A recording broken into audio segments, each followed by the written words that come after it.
RAINSFORD Island, a Boston Harbor case study in public neglect and private activism. Authors, William A. McEvoy Jr. and Robin Hazard Ray. The cultural and political climate that allowed for the prejudice and inhumanity that resulted in the poor being sent to RAINSFORD Island could consume a semester-long course. This one-hour presentation does not contain the book's many charts. Those charts provide vital statistical data for those who lived and died on the island during its several eras. The book's footnotes provide additional insight into the practice of warehousing the poor. RAINSFORD Island, as well as my free biography of Alice Northtown link, can be downloaded at the links noted.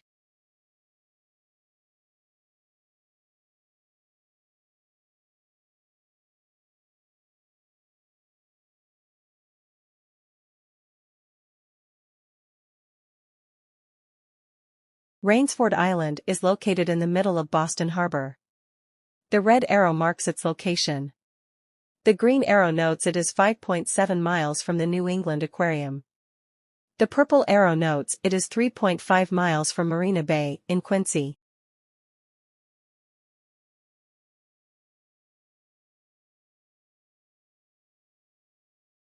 This 1882 illustration was made by Charles Copeland for Moses King's Handbook of Boston Harbor.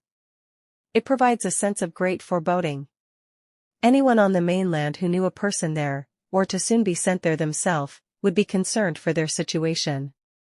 On the left side of the picture was a hospital, or hospital. I shall discuss that later. The middle three-story brick building was built over 3 different periods.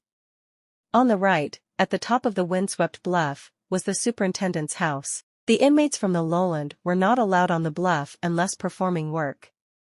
In the mid-1930s, during Depression, all structures were demolished by a government works program.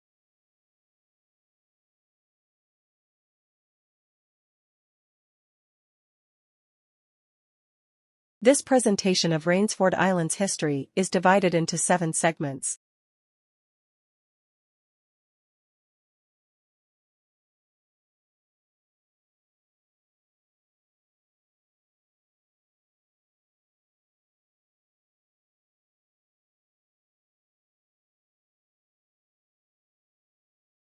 Edward Rainsford was born in 1609, in Northamptonshire, England. In 1626, he was bound to Owen Roe, who was a haberdasher in London. Mr. Roe also held a large interest in the Boston colonies.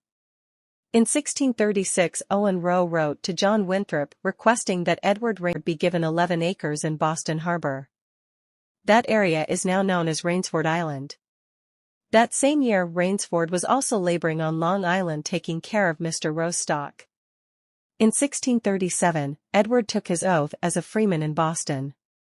In 1669, he was the ruling elder of Boston's Old South Church. Edward died in 1680.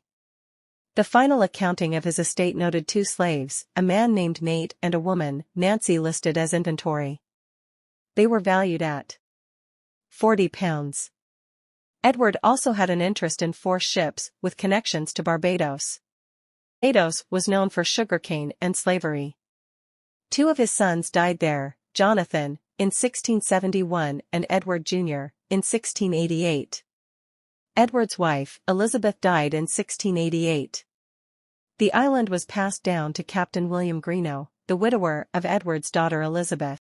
On June 13, 1691, Captain Greenough conveyed the land to John and Benjamin Loring of Hull for £22. On December 7, 1736, various Loring family members, all of Hull, conveyed the land to the province of Massachusetts for £570. They said that the land was to forever be used as a hospital for the province. As a hospital, it was to be used specifically for people arriving by sea who were sick or infected. However, the deed did not indicate a penalty if the island was not used for that specific purpose. The failure to include that language, restricting the use other than a hospital, later opened the door for any use not prohibited by law. Ships entering the harbor were required to stop there to determine if smallpox or any other communicable diseases were present on the ship. If signs of disease were present, the entire crew and passengers were waylaid there for a week. The combination of and idleness created a market for the usual vices. Post-Revolutionary War, the Commonwealth of Massachusetts retained title to the RAINSFORD property. It doubled as a quarantine station and a resort. In 1800, the smallpox vaccine was made available, so the contagion was less of a menace. However, typhus and cholera raged in Boston at various times. In 1837, the repeal of the 1800 law requiring mandatory smallpox vaccinations increased the need for quarantine.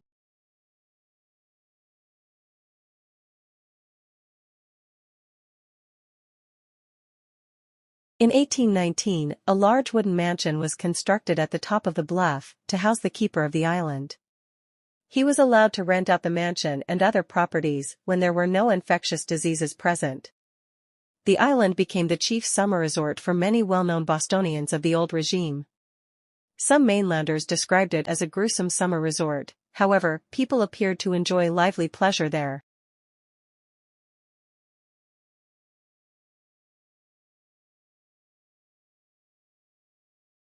The island is 11 acres. The distance from the old mansion on the bluff to the cemetery's edge was less than 1,300 feet. However, one can understand why people would travel to RAINSFORD Island for the summer. Perhaps the conditions in large cities posed a much greater risk of illness than going to the island.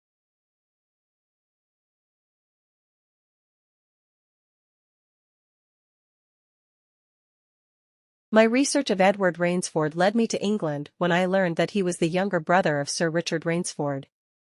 In 1677, Sir Richard Rainsford made a landmark decision that justified King Charles II to continue bringing slaves from Africa to the colonies. During the 1640s and 50s, slavery was described as being relatively meager, proving insufficient to meet colonial demands. State action would be necessary to guarantee a sufficient bound labor supply and thus a steady flow of customs and excise duties into the royal checker. Beginning in the 1660s, slavery, especially from Africa, increased. Very profitable for the investors of the colonies. On November 16, 1662, Richard was appointed a Baron of the Exchequer by King Charles II. In 1664, the Council on Foreign Plantations recognized that slaves were, quote, perpetual servants and the most useful appurtenances. In 1669, Richard became a member of King Charles II's bench. In 1676, he became King Charles II's Chief Justice. The following year, a case, involving slavery, came before the king. He assigned it to Justice Sir Richard Rainsford to make the decision. That case versus Penny provided an opportunity for King Charles II to command that slavery violated English common law. As the Chief Justice of the King's Bench, Richard found for the plaintiff Butts. Richard, a confirmed loyalist and a member of Parliament, handed down a decision that must have pleased King Charles II, as Rainsford held it at the King's pleasure. Probably most people, under King Charles II's reign, drew their breath at his pleasure. In his decision, Rainsford noted that since Africans were sold among merchants, therefore they were merchandise, the slaves were infidels, therefore they were goods, the equivalent of other chattels under English common law. From that point, in 1677, the increase of slaves from Africa to the colonies quickly expanded. That led to the Exchequer receiving more revenue. As Richard was a member of the Exchequer, he probably benefited from that activity.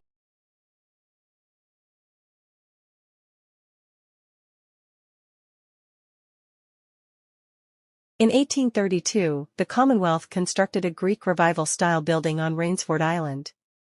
It was meant to be a hospital for passengers and crew approaching the harbor who were determined to be ill with infectious diseases. It was built by Isaiah Rogers. The building presented a dignified cover to what was often a chaotic and unsanitary facility. The architect may have been Isaiah's brother, Josiah. He was well known for his designs of hotels, banks, courthouses, and other public buildings. That would explain the exterior of the building and why the interior was non-functional as a hospital.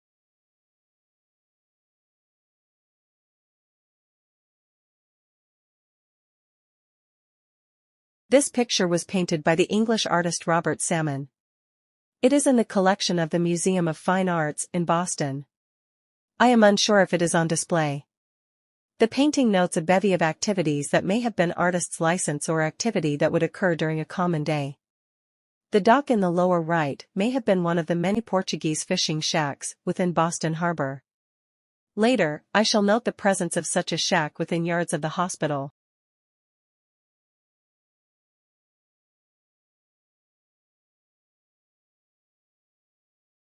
The insert was taken around 1910, when the brick buildings designed for housing were fully developed. The insert shows the narrow amount of room on the isthmus where the people could congregate. In 1890, there were 450 women living in the large brick building. Some endured, others died. There were many deaths, from infants to the elderly. I want you to appreciate how small the island is. I shall explain more later on the program.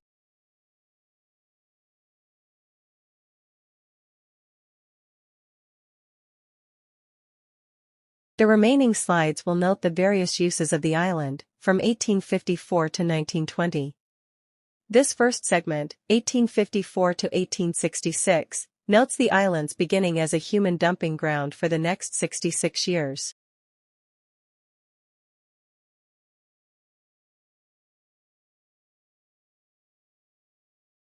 This slide indicates the buildings that were in place during the various eras of the island, from 1854 to 1920. In 1854, people began to be sent to RAINSFORD Island against their will in large numbers. From left to right the structures were. Shortly after, in 1736, a house was constructed on Smallpox Point. That location had several uses. Later several small wooden buildings were erected to replace older ones. The final building was destroyed by fire in 1873. The piggery was established in 1878, when only men were residing on the island. Its foundation is the only remnant on RAINSFORD Island. From 1854 to 1866, the Greek Revival-style hospital housed the men.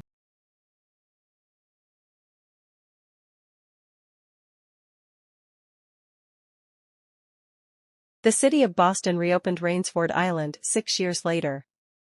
On October 7, 1871, the city purchased the island from the Commonwealth for $40,000. When it reopened, only men were to be sent there. However, the 1880 census recorded 3 women, ages 33 to 35, all in Ireland. They were noted as prisoners and enumerated with the overseer Eben Seaver and his family. More likely than not, they were prisoners from Deer Island utilized as servants for the overseer. For clarification, the word inmates did not include prisoners.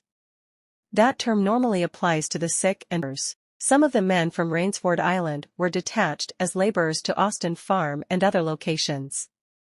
It was common to lend inmates out. During the House of Reformation period, 1895 to 1920, the bounding of inmates was quite common.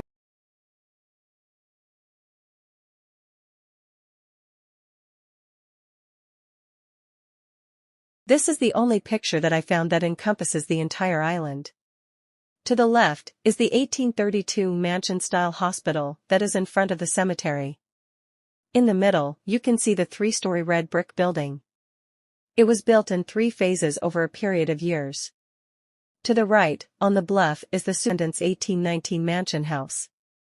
Again, please note the limited amount of area where people get a breath of fresh air. In the early 1890s, during the winters of the women's era, as many as 450 women and children were housed on the island. In 1876, the island was reoccupied with 140 men. They were paupers sent from Deer Island.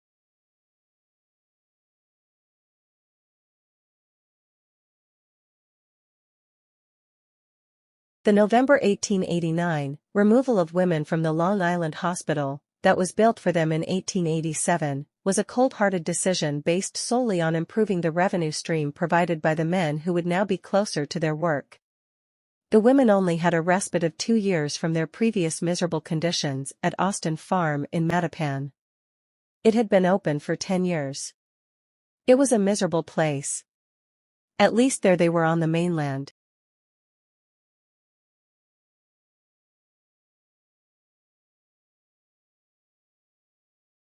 During the women's era, the primary features on the island were from left to right, the piggery, cemetery, the Greek Revival Hospital, 500-foot dock, the stable, and the women's dormitory. To the right of the dock were the storehouse, dead house, and boathouse. The superintendent's house is on top of the bluff.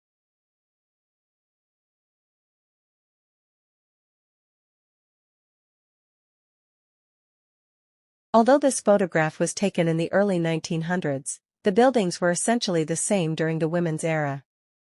On the left is the Greek Revival Mansion Hospital. Above, on the point, was the piggery. The large brick building with the turret was the women's dormitory. I cannot overemphasize that in December of 1894, there were 450 women on the island, all mostly in the brick building. Many were crammed into the attic. Again, you can see the area for people to go outside was inadequate for the needs of the suffering.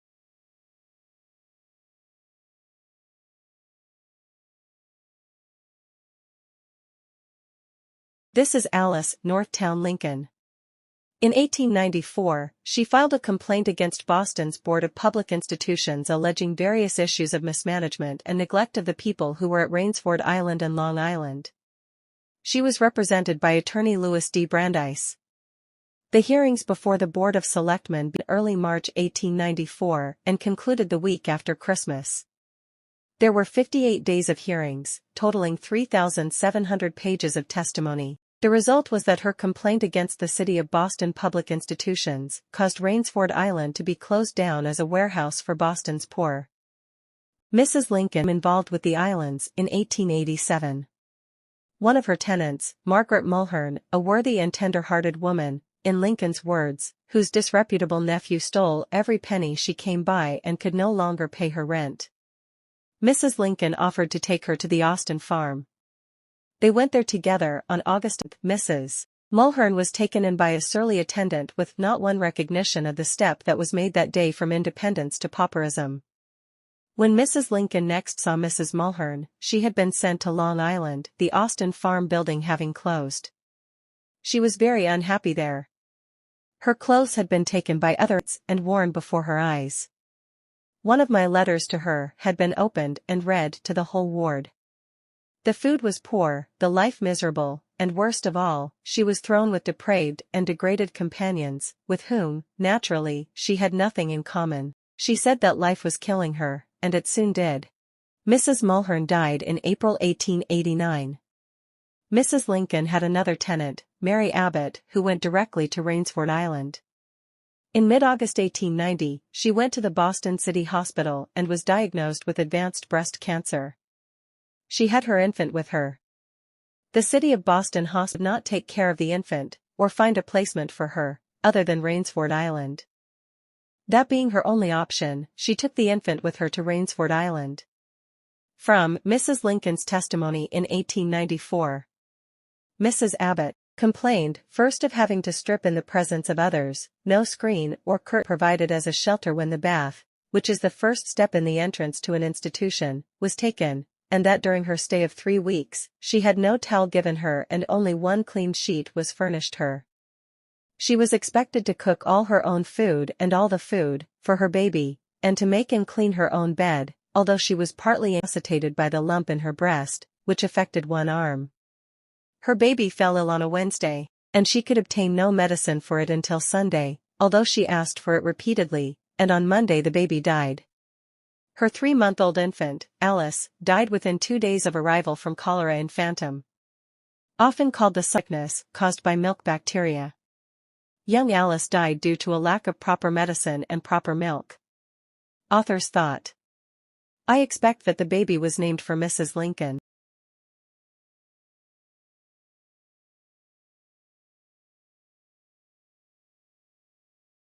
On one of her visits to the island, Mrs. Lincoln noticed that there were 300+ inmates on Rainsford Island, and about 2/3 of those were old and infirmed women with only 130 rocking chairs in the facility.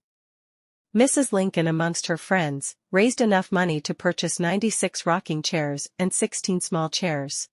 On March 22, 1890, they were sent to Rainsford Island but remained on a dock unclaimed by the institution. Mrs. Lincoln had received permission from the Board of Public Institutions, however, they were overruled by the city council. They did not want to appear to be accepting charity from the public. They didn't want to establish a bad precedent. However, Boston was obliged to accept a gratuity for the paupers. At that time, of the 300-plus people held at RAINSFORD Island, 100 were confined to bed permanently, 100 worked most of the day on the island doing various chores, and the other 130 women were not well and probably could use rocking chairs.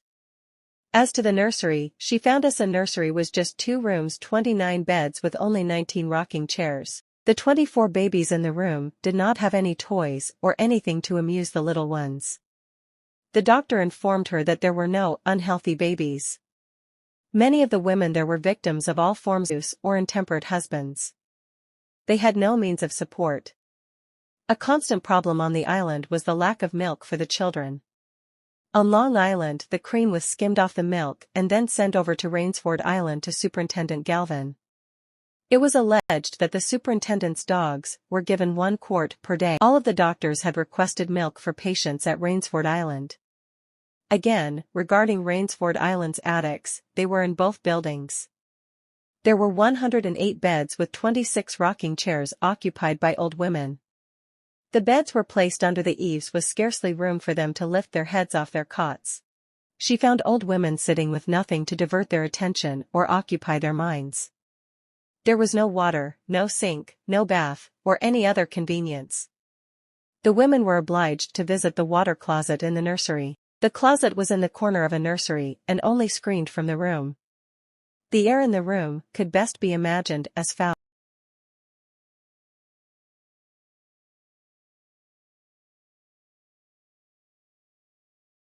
Mrs. Lincoln was not one to be trifled with.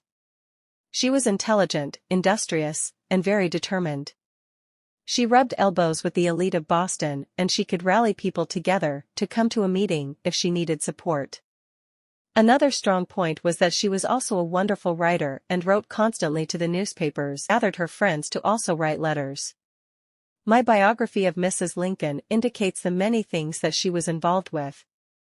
She was like a starburst, good deeds, trying to help the poor, up until 1908. Those deeds began in 1877 when she was 22 years old. Within a month after the end of the 8 days of hearings in December of 1894, the women were removed to Long Island, from RAINSFORD Island.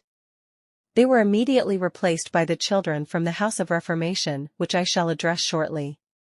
My biography of Mrs. Lincoln details the conditions at RAINSFORD Island. Those were from newspaper clippings, testimony from the hearings, and government documents. During the first decade of the 20th century, Mrs. Lincoln became the superintendent of Long Island Hospital and then chairman of the Board of Trustees of pauper institutions in the early 1900s. When the women left RAINSFORD Island, they were sent back to the Long Island Hospital, originally built for them. The women, men, and children were now together.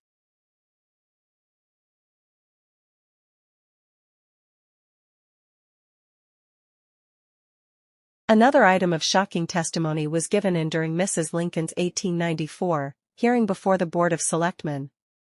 On July 1, 1890, a 29-year-old physician, D.W. Holmes, was appointed physician for both RAINSFORD and Long Island hospitals. Dr. Holmes's father was on the board of the North End Savings Bank, where Dr. Jenks, the Commissioner of Public Institutions, father was the president. He was in charge of 600 inmates at both hospitals where half needed treatment. Dr. Holmes was described by Superintendent Galvin as a person of habits that a physician should not possess. He was intemperate, an opium female company, and was up in his room all day long with them. He neglected the sick and left medicine at night to be dispensed by the night watchman or by some other irresponsible party. During that time, a deputy superintendent at RAINSFORD Island was virtually the superintendent. While on duty at RAINSFORD Island, the deputy took a boat from the island to a hut on rocks, Portuguese Joe's place. In the absence of the man and his wife, he did such things as he ought not with a deaf and dumb girl. She virtually belonged at RAINSFORD Island and was sent over there to help at the house. They would give her food and drink. There were similar transactions with one or more other female RAINSFORD Island inmates. It was uncertain if any of them were on the rolls as inmates at either Long Island or RAINSFORD Islands. Dr. Holmes was allowed to resign before he was terminated.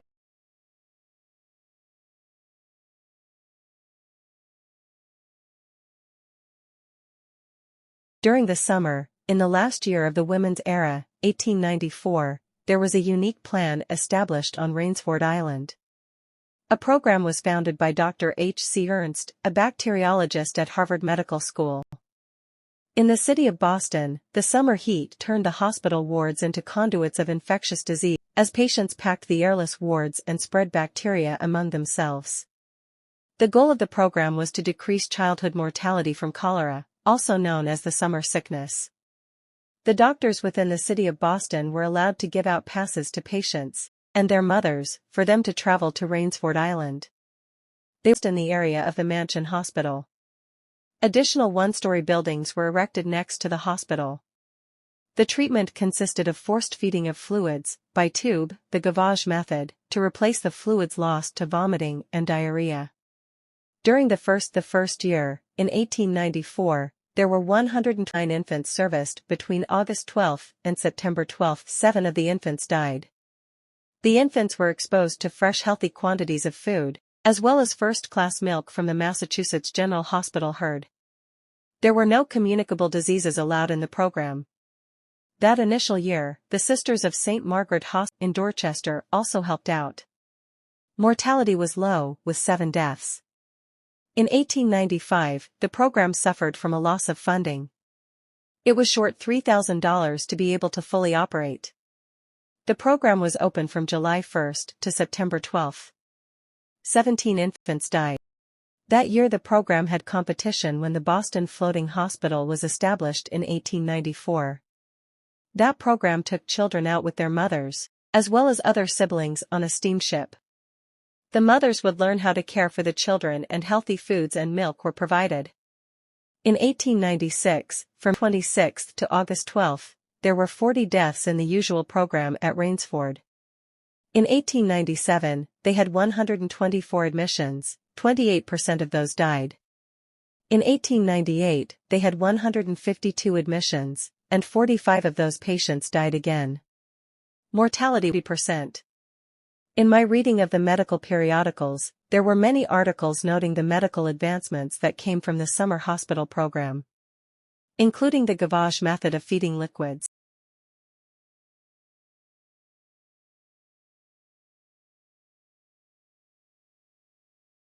Within a month of the 1895 transfer of the women to the Long Island Hospital, the boys from Deer Island's House of Reformation were transferred to Rainsford's new House of Reformation. It was later renamed the Suffolk School for Boys. That softer new name did not reflect an improvement in the environment or treatment of the boys.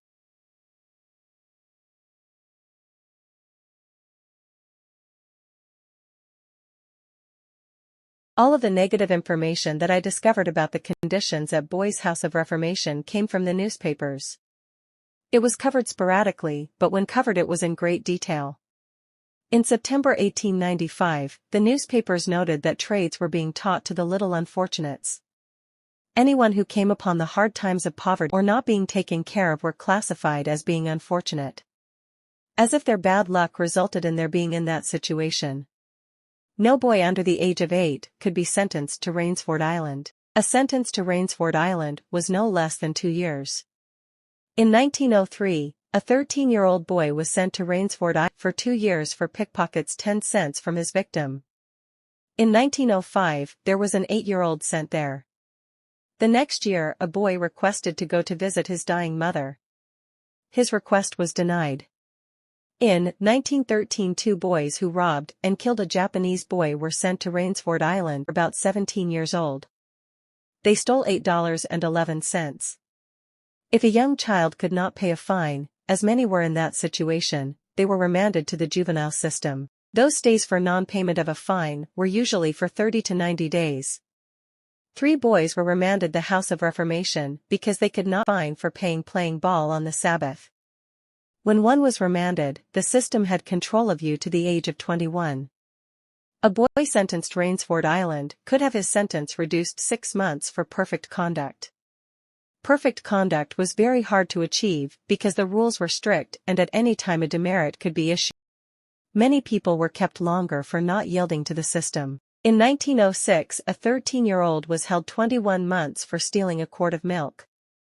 The reason for him being there so long was his failure to yield to the system, and they attempted to break him. A report by the Common Council Boston indicated that the conditions RAINSFORD brought shame upon the city. They recommended that the island be closed as a house of reformation and the boys be sent to the Lyman School for Boys in Westboro. The council noted pigs are better quartered and the conditions were insufficient and criminally unsafe. There were various rebellions on the island.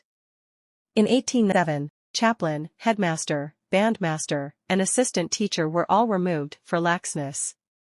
There were instances where teachers would walk out of their classrooms totally overcome by the behavior of the children. In 1898, there was a revolt against the teachers. One of the teachers was found in her room crying. All the teachers quit. In 1899, the 147 boys on the island had nothing to do. There were solitary cells for punishment. Corporal punishment was meted out. Boys were locked in a closet. One boy was knocked unconscious and kicked. Whippings were common, as well as being beat with a billy club. A study indicated that upon release, 60% will do well, 10% do badly. It was noted many of the boys died at a young age. Most boys had great affection to their mothers, though many were wretched examples of motherhood. In 1909, Maud Boyle O'Reilly, of the Prison Commission, found the House of Reformation to be a most unfit plant. Boys could be released as a political favor. Of the 100 boys there at that time, 30 were from an intemperate home, 32 were orphans, and 28 were from an immoral home. It was a common practice that boys and young girls from the Girls' House of Reformation could be bound out. That is, someone could come by, looking for someone to work on their farm or the business, and a boy, or girl, would be bound over to those people.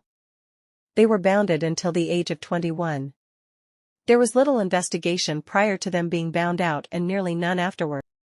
Some could also be bound outside of Massachusetts. Bounding out is indentured servitude.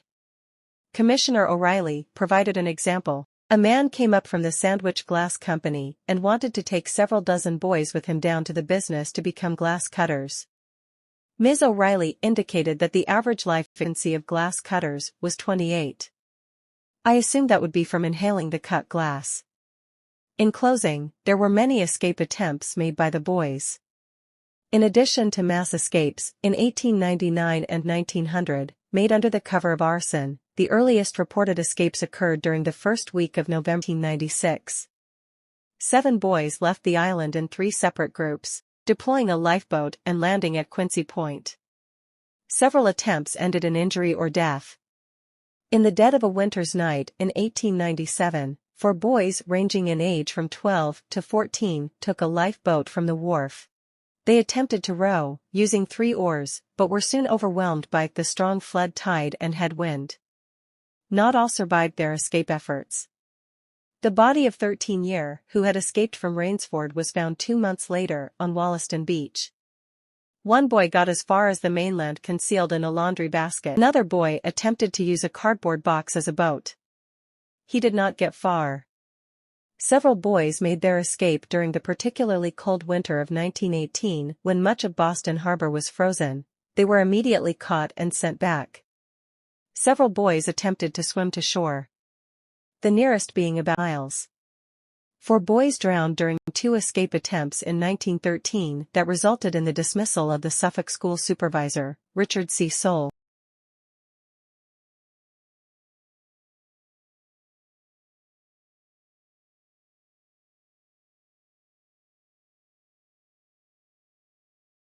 This is the front side of the boys' 3-story brick building. The recreation area appears to be sand, not dirt.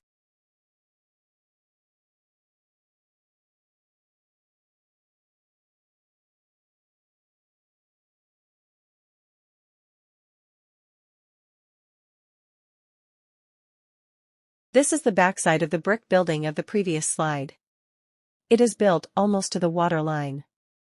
The lack of room restricts the type of activities that can be used there.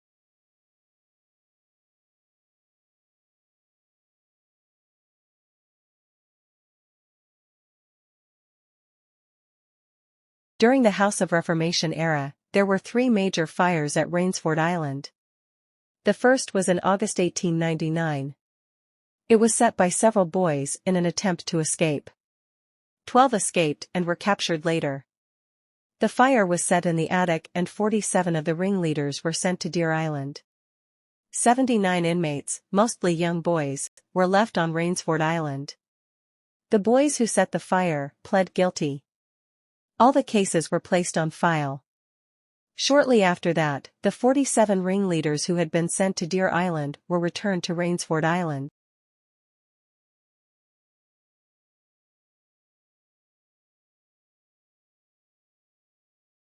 The next fire was in March of 1900. That was a very large blaze. The boys did it again, to attempt an escape. 20 of the boys smashed windows at other buildings, while the fire was raging. This illustration notes the extent of the fire. One of the boys arrested for this fire was sent to the Lyman School at Westboro. A boy, involved in this fire, previously pleaded guilty to setting the 1899 fire. In 1905, a 12-year-old boy was sent to RAINSFORD Island after setting fire to a house. He was heard to say there was nothing like the excitement of a good fire.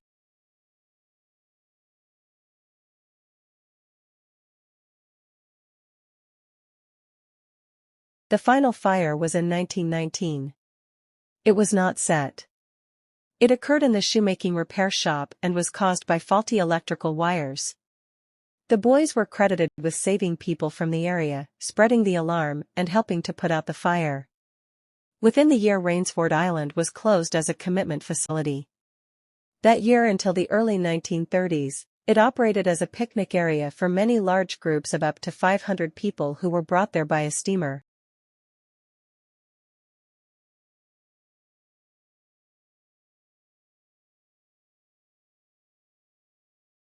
I previously indicated there is a large row of lilacs separating the Mansion Hospital from the cemetery.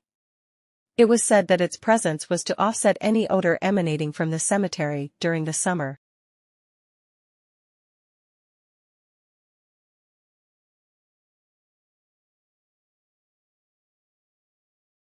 There are no burial markers at RAINSFORD Island Cemetery.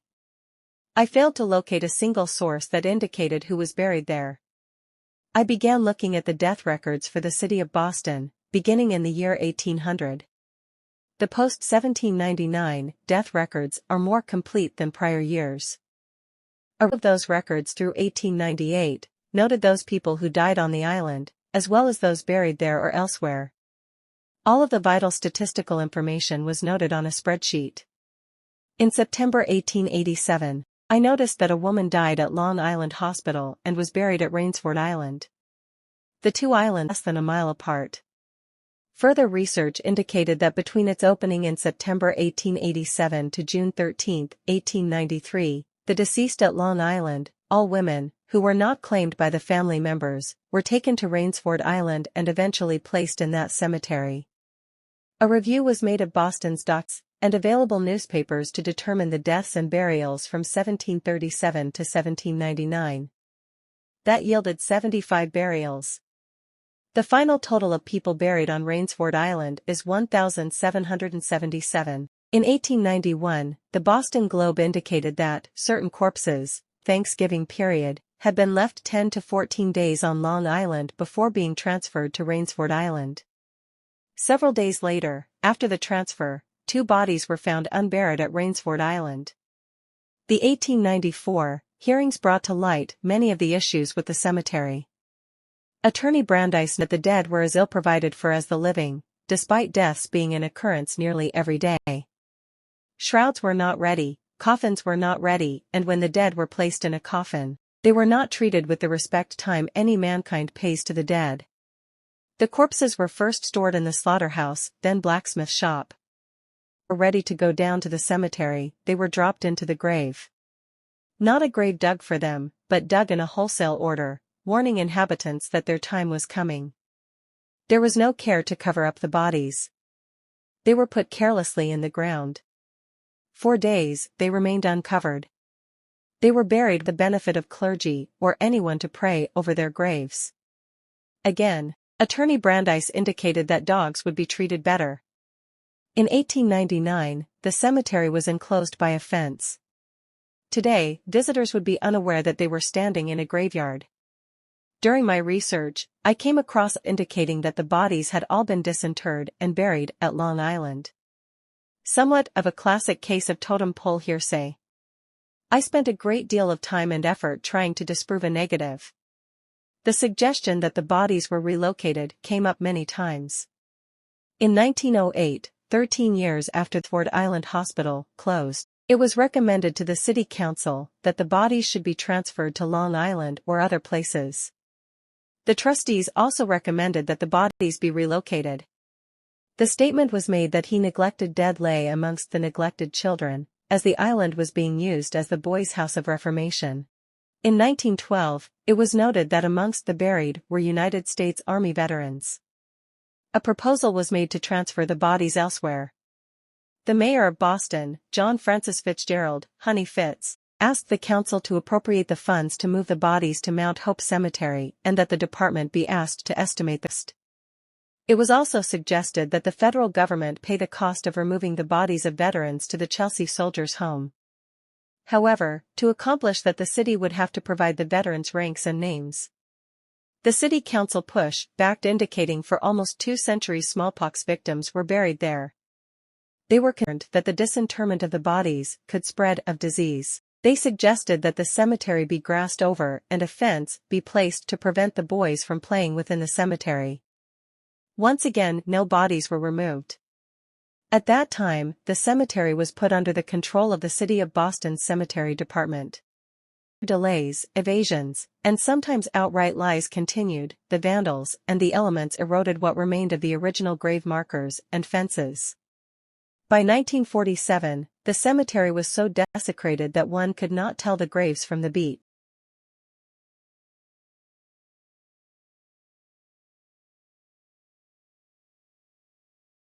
During the Civil War, if active-duty military personnel became ill, the governor could allow them to be transferred to RAINSFORD Island for treatment. During that period, 1 sailor and 8 soldiers died at RAINSFORD Island and were buried there. One of the active-duty soldiers was a member of the 5th Massachusetts Cavalry, colored.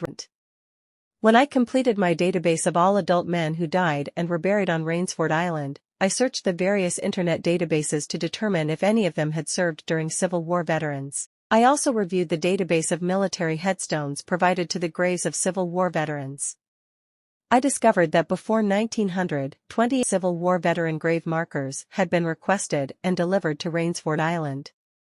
Presently, there are no markers on RAINSFORD Island. My research verified that 119 veterans are buried on RAINSFORD Island. One of those was an ensign who died on active duty in the War of 1812. In 1882, the Robert A. Bell, Grand Army of the Republic Post, began an annual visit, on Memorial Day, to RAINSFORD Island to decorate the graves of the Civil War veterans. For many years, the Bell Post and their Women's Relief Corps held their meetings at 46 Joy Street in Boston. That is the present day of the Boston African American Museum. They laid wreaths on all the veterans' graves. Each year, newspapers reported that between 105 and 120 graves were decorated. That number is within the range of my findings. The annual rendering of those honors continued until 1934. Remaining 3 members of the post were too infirm to travel to the island. The issue of whether any bodies were disinterred became more complicated. In 1946, the Boston Globe indicated that the bodies of 200 Civil War and 50 Spanish-American War veterans were going to be transferred from RAINSFORD Island to Long Island. There would not be any Spanish-American War veterans buried, as the last adult burial at RAINSFORD Island was in 1895, before that war began. In April 1947, a headline in the Boston Globe noted, giving new numbers, that the remains 350 people including 79 Civil War veterans would be removed from RAINSFORD Island and taken to Long Island. That was to make their graves safe from desecration by vandals and picnickers. Those words came directly from Mayor James Michael Curley in response to persistent requests from the sons of Union veterans of the Civil War. It was also noted that any markers that existed had been burned for firewood. Cemetery ground continued to be desecrated. The September 19, 1948, issue of the Boston Herald indicated that a memorial to 79 veterans who were disinterred from Rainsford Island and brought to Long Island. The 79 names on the plaque are far less than the 119 that I had found. Examination of various sources. The plaque is missing 27 of the veterans whom I know had government markers delivered to Rainsford Island. I am aware of 45 veterans who were buried on Rainsford Island, yet their names are not on the plaque. 7 of those missing names were African Americans. There are 7 named plaque that did not die at Rainsford Island, let alone serve in the military. I looked for the 28 missing markers to ensure that they had not been relocated. I searched the Chelsea Soldiers' Home Cemetery at the Woodlawn Cemetery in Everett, the Fort Devens Cemetery in Devens, Massachusetts, and the City of Boston Cemetery, Mount Hope. The results were negative. I found number 1948 expenditures for disinterments at Rainsford Island, or transporting bodies to Long Island and reinterring them. Regarding any monuments in 1948, the only expenditures of funds in 1948 were for the Founders Memorial at Boston Common and the World War II Memorial at the Fens. The annual report of the Art Department for the year ending December 31, 1948, noted their approval of the monument and bronze tablet to Civil War veterans by John Francis Paramino. Both memorials were made by John Francis Paramino of Wellesley. It was Mr. Paramino who sculptured the bronze memorial at Long Island. Paramino had done work for Mayor Curley as early as 1936, when he designed the Mayor James Michael Curley commemorative bronze medal. It has been speculated that the face of William Blackstone, on the Founders Memorial, on Boston Common, is the likeness of Curley. In conclusion, after expending much time and effort, I believe that no bodies at Rainsford Island were disinterred and brought to Long Island, let alone veterans in 1948. Several years ago, Joseph Bagley, the City of Boston's archaeologist, performed a search with ground-penetrating sonar on the Rainsford Cemetery. Mr. Bagley indicated to me that the grave shafts are still there and there is no evidence of any graves being disturbed.